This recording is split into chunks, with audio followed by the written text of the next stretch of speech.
Greetings once again from Eastern News 24. I see the bike Nkonye Chikweri Yazelo. All right, today we'll be bringing to you the latest update on what is happening in the land of Ndibo and the whole entire Biafra land. All right, in case this is your first time, don't forget to share, and once again, don't forget to subscribe. All right, this news is according to the Biafran activist Wetala Bozi, as he quotes. Breaking news. Aloy Ejimakor, the special counsel to Nnamdi Kanu, drops shocking details of how Nnamdi Kanu of Ndibo was kidnapped in Kenya. This is the interview I need since, and finally, it have already come to pass today. The special counsel of Nnamdi Kanu, Aloy Ejimakor, exposes evidences, reveal the final truth about Nnamdi Kanu's illegal abduction from Kenya and the global conspiracy behind it. Please pay attention, ụmụnne kwuru n'ife lawyer Nnamdi Kanu bụ the special counsel Aloy Ejimakor kwuru n'iru akwụkwọ ọtọ ego ya bụ ngwu ahụ ekechiri ekechi after visiting Nnamdi Kanu on DSS custody. Gee ya bụ ife biko ị ga-esi ya bụ ife tụsa ya bụ ozi and react ya n'ihe ndị n'okwu. Over to you, sir. Okay. Yeah. Wait, so everybody is watching me right Yes. Yes. now? That's wonderful. Yes. Hi, everybody. Hi. So you can now introduce yourself. How are you? I greet you all. What do you want me to talk about? Yes, introduce we want you to Huh? introduce yourself first of all. What is it? We want you to introduce yourself first of all. Introduce yourself first. Well, everybody pretty much knows me by now, so introduction is no longer necessary. But for those of them who are seeing me for the first time, my name is Aloy Ejimakor. I'm the special counsel to the indigenous people of Biafra and Nnamdi Kanu. I'm proudly so. Kenyan High Court, before which Nnamdi Kanu had brought a legal action over this extraordinary rendition. So finally, we have the government of Kenya through an affidavit drawn up and filed by the Attorney General of Kenya, stating clearly, without any equivocation, that there was no record of departure of Nnamdi Kanu from Kenya from when he entered Kenya. So this is the clearest confirmation yet, beyond media razzmatazz. This is now inside the record of the court of Kenya, that the Kenyan government is on record with such significant denial. So you can say that Nigeria has finally been thrown under the bus by Kenya. This denial, whether true or not, makes the case of extraordinary rendition of Nnamdi Kanu much stronger than it was before. That's number one. Number two, it has created a panoply of possible criminal violations that will ensue on grounds of the anti-torture legislation of Nigeria and the United Nations Convention Against Torture, and of course laws of Kenya. So right now you're looking at a situation where criminal indictments may lie against those people that participated directly or indirectly in the abduction, unlawful imprisonment, disappearance, torture, and the ultimate rendition of Nnamdi Kanu to Nigeria. So while we were hitherto, while we were previously talking about extraordinary rendition as a barrier to his prosecution in the Abuja criminal matter that is pending, we are now talking about a situation where you have very serious crimes committed within the domestic laws of Kenya, domestic laws of Nigeria. Like I mentioned before, Nigeria has a law prohibiting torture, and within the canons of international law. So these criminal proceedings will have to be activated. We are lawyers, so we are going to pursue this to the hilt. We are trained to pursue the path of justice. So within Kenyan national jurisdiction and Nigerian national jurisdiction and the international arena, you can expect that there is going to be a levying of sort of myriad criminal indictments to follow what happened. It was a very terrible thing. Someone entered, and we have it on good authority. Kenyan immigration records still indicate that Nnamdi Kanu is still in Kenya, because I'm sure somewhere along the line the British authorities will stumble on this information. So it opens a new vista of diplomatic interventions by Britain that has the right, based on the nationality, British nationality of Nnamdi Kanu. Britain now has a clearer right to demand of the Kenyan government what happened to Her Majesty's subject, Her Majesty's citizen who entered your country on 12th May 2021, but then suddenly found himself in Nigeria. I think a lot of questions will have to be answered here diplomatically and criminally. That is a very, very important development in the case. It makes the countervailing motions that have been brought before the Abuja High Court stronger. Of course, it adds a little bit of muscle to the recent judgment of the Abia State High Court. And I'm happy to have learned from social media early enough, where Leonard Silk, Michael Sokome, raised the issue of extraordinary rendition as a barrier to the continued or further prosecution of Nnamdi Kanu. Anybody will recall that I raised this issue as of early July last year. The only regret I have, quite honestly, is that this issue was not raised as of July. It was ripe as of July. It's being raised late in the day, but it's okay. The end justifies the means. It has been raised, and that was what I meant at the time when I said there is going to be trial within trial. So before the federal government can get to actually putting Nnamdi Kanu up for trial, they have to cross that barrier.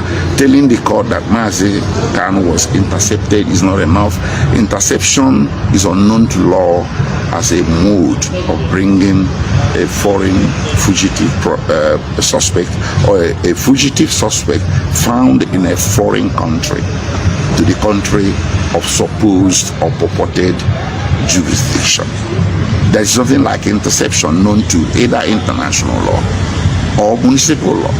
What is known to international law is extradition. Putting on rendition has opened the door for the federal government to come in and explain to this court how they managed to bring Nnamdi Kanu before the court.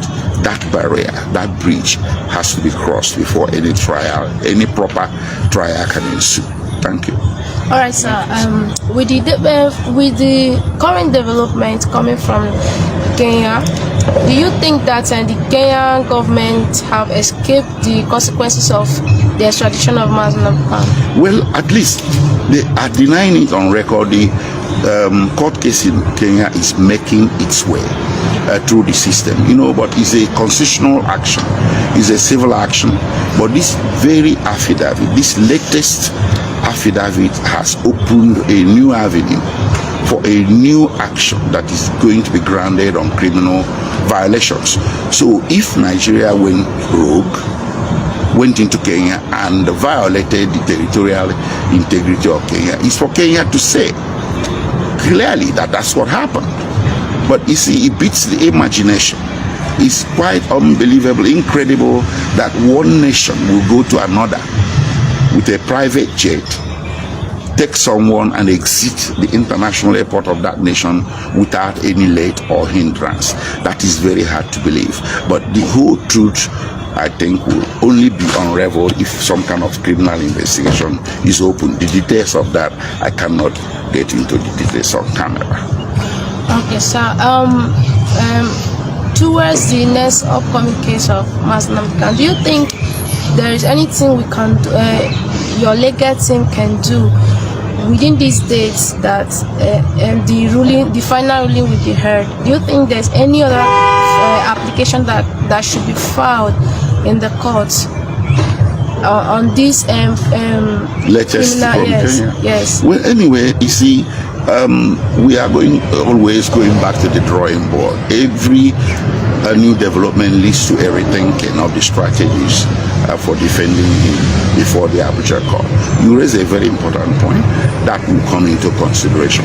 But I think the next point of action for us is to see how his bail is going to be reinstated and a new bail approved for him by the court. We believe that he's qualified for bail right now, that we have a consideration, a determination by a court of competent jurisdiction, but that what happened in 2017 that brought him or compelled him not to attend court in 2017 was not his fault, but the fault of the federal government. So it used to be that Nnamdi Kanu was a bad guy, he jumped bail. But right now, with the pronouncement of the Abia High Court, it is the federal government that is the bad guy. They are the ones that made him to jump bail. So I don't think any court should allow them to benefit from their own wrongdoing. That will be inequitable. That's our position. And that, I think, can ground an application to consider him for bail on liberal conditions. Okay, sir. Let's go back to the Umuahia High Court ruling. Our people are meant to ask you, have federal government remitted the 1 billion naira that was awarded? Well, anyway, first of all, the federal government has not appealed the ruling. A lot of people were wondering if I have received any notice of appeal. I'm seizing this opportunity to say that I haven't. I don't mind. The federal government has the right to appeal. I hope they won't, because it's a very good judgment. Well, we don't have the 1 billion yet. If we had the 1 billion, it's a very hefty sum of money. I think everybody will pretty much know about it without asking me about it. But that 1 billion is not really the issue. The issue is to clear Mazi's name, to clear Onyendu's name. It wasn't a question of money. There's no amount of money that can ever qualify. As a matter of fact, I regard the other two pronouncements by the judge as more valuable than the 1 billion. The other one that required the federal government to apologize to him and publish the apology in national dailies, and the other one that recommended to the federal government to pursue the path of peaceful political solution to this matter of self-determination for Biafrans. It's not a matter for tough law enforcement. It's not a matter for arrest, prosecution, rendition. That's what the court seems to be saying. That is far more important than the 1 billion naira.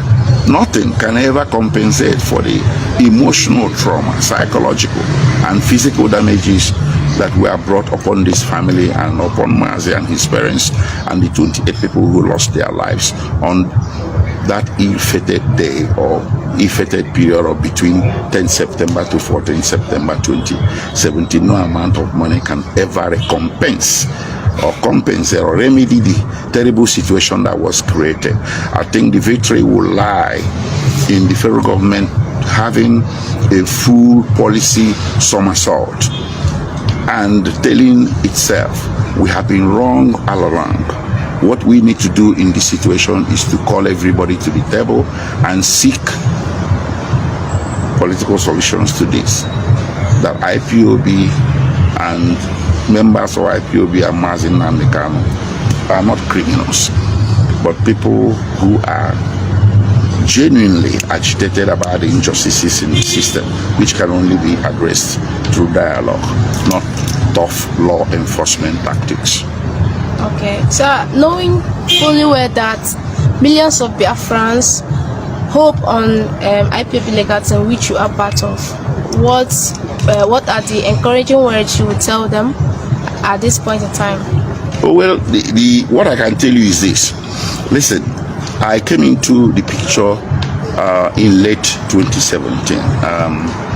I was called upon to represent IPOB and Nnamdi Kanu when he was missing after the September 17, 2017 attack. I had contact with his family members and they brought me into play. So I want people to understand that from that late 2017 to now, I have 2 victories under my belt. There was a victory I won at the Continental level. I'm not going to the details, you couldn't do the details of that victory because we are forbidden to do so through a certain article.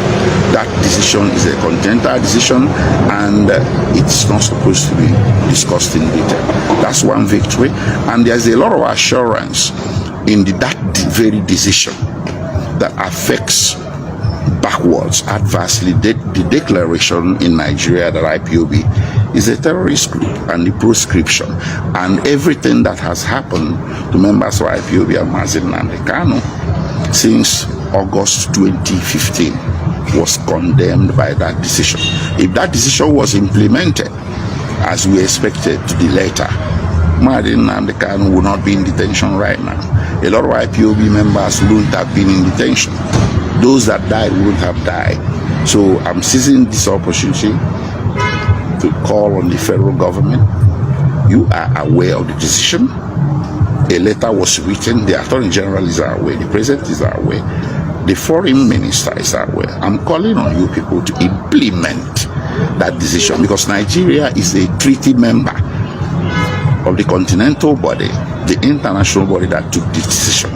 It's very roguish, very irresponsible for a nation, any nation that signed a treaty, not to consider itself not bound by the letters and spirit of that treaty simply because a decision has been taken that that nation is in breach or violation of provisions of that treaty. It's very irresponsible, and I'm not mincing words in saying it. So Nigeria needs to exhibit or demonstrate responsibility of a state by implementing that decision that was taken internationally. That is one victory that I got, and I'm very proud of it.